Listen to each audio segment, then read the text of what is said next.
Bon matin tout le monde, je vais faire une petite vidéo sur la rechute. En fait, lorsqu'on a une dépendance, souvent on va se convaincre d'arrêter parce qu'on est tanné. On est tanné des conséquences. Fait qu'on va se dire, ok, j'arrête ce soir, puis là, ou j'arrête lundi, puis là, on va faire des temps d'abstinence, puis à un moment donné, on rechute. Qu'est-ce qui se passe? En fait, c'est toujours intéressant le phénomène de la rechute. Moi, comment j'ai vécu ça, puis à un moment donné, j'ai compris que c'était une incapacité. En fait, il y a deux choses. D'un côté, il y a une incapacité à rester dans le réel, donc à assimiler l'énergie du réel. Et d'un autre côté, il y a aussi le programme de vie. Donc, euh,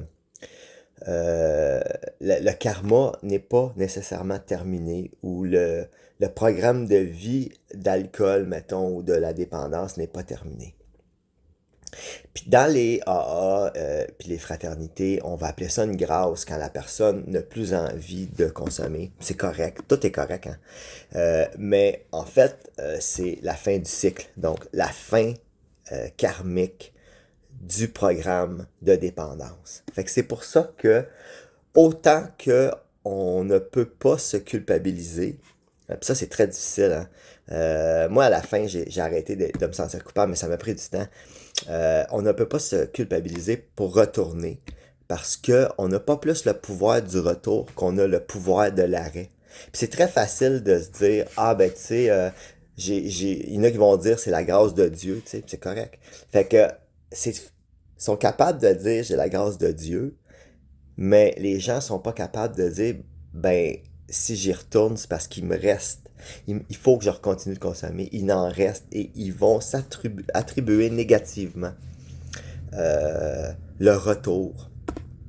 Ce qu'il faut comprendre, c'est que quand on a une dépendance, on va être attaché à des pensées. On va appeler ça l'entité maîtresse, mais l'entité maîtresse va envoyer des pensées, va consommer, ça serait bon consommer.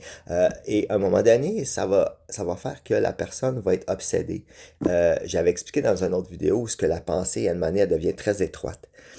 Euh, mais c'est des pensées qui viennent pas de nous. Puis arrive un moment où on est capable de discerner ces pensées-là, puis on est capable de se distancer, puis on est capable de les laisser passer.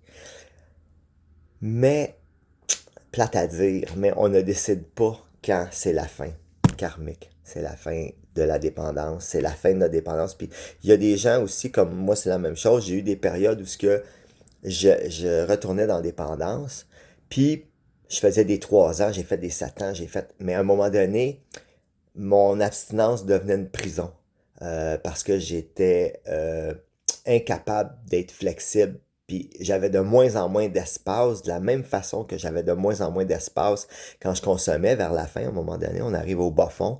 Mais dans l'abstinence, j'avais de moins en moins d'espace, j'étais de moins en moins capable de fonctionner. J'arrivais à une pensée qui était de plus en plus rigide. Puis à un moment donné, j'avais besoin de sortir de la prison que je m'étais créée dans l'abstinence. De la même façon que je me créais une prison dans la consommation, puis à un moment donné, je pouvais plus vivre dans aucun des mondes.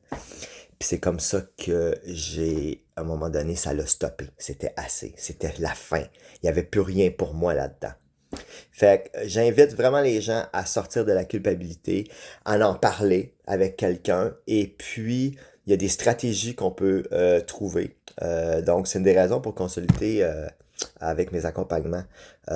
On peut regarder ça d'une autre façon, de regarder les mécanismes, de sortir de l'emprise psychologique, émotionnelle, polarisante de la dépendance et des rechutes, puis de recréer un espace du mouvement puis de la respiration à travers le processus. Alors, bonne journée, au plaisir, bye.